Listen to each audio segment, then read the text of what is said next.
টানা দ্বিতীয়বারের মতো চলচ্চিত্র শিল্পী সমিতির সভাপতি ও সাধারণ সম্পাদক নির্বাচিত হয়েছেন অভিনেতা মিশা সওদাগর ও চিত্রনায়ক জায়েদ খান। শুক্রবার দিনভর উৎসবমুখর পরিবেশে চলে ভোট গ্রহণ। পরে রাত ২টায় ফলাফল ঘোষণা করা হয়। এবারে প্রথম সমিতির ২১টি পদের সবগুলোতে একটি প্যানেলের প্রার্থী জয়ী হয়েছে। ফয়সাল আহমেদের প্রতিবেদন।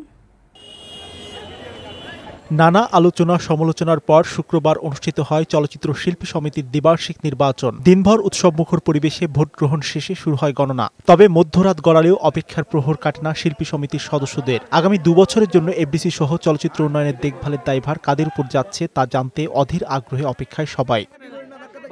অপেক্ষার প্রহর কাটে রাত ১:৫২। আনুষ্ঠানিকভাবে ফল ঘোষণা করে নির্বাচন কমিটির প্রধান ইলিয়াস কাঞ্চন। আমি বলবো যে এই প্রথম শিল্পী সমিতি নির্বাচনে মহিলা শিল্পী উনি ১২৫ ভোট পেয়ে অনির্বাচিত হয়েছেন।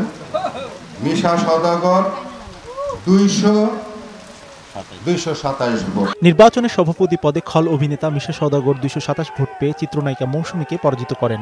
মৌসুমী পেয়েছেন ১২৫ ভোট। সাধারণ সম্পাদক পদে ইলিয়াস কোবরাকে হারিয়ে ২৮৪ ভোট পেয়ে বিজয়ী হয়েছেন জায়েদ খান।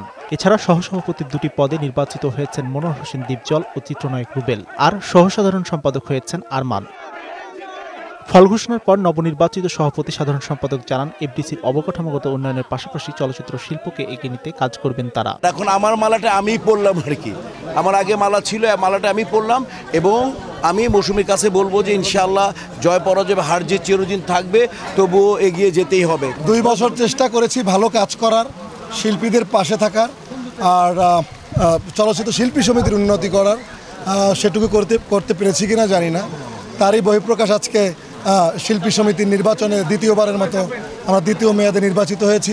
সমিতির মোট ২১ পদের মধ্যে ভোট হওয়া ১৮টি পদের সবগুলোতে মিশা জায়েদ প্যানেলের সদস্যরা বিজয়ী হন। বাকি ৩ পদে বিনা প্রতিদ্বন্দ্বিতায় জয়ী হয়েছেন একই প্যানেলের সদস্যরা। ফয়সাল আহমেদ, বৈশাখী সংবাদ, ঢাকা।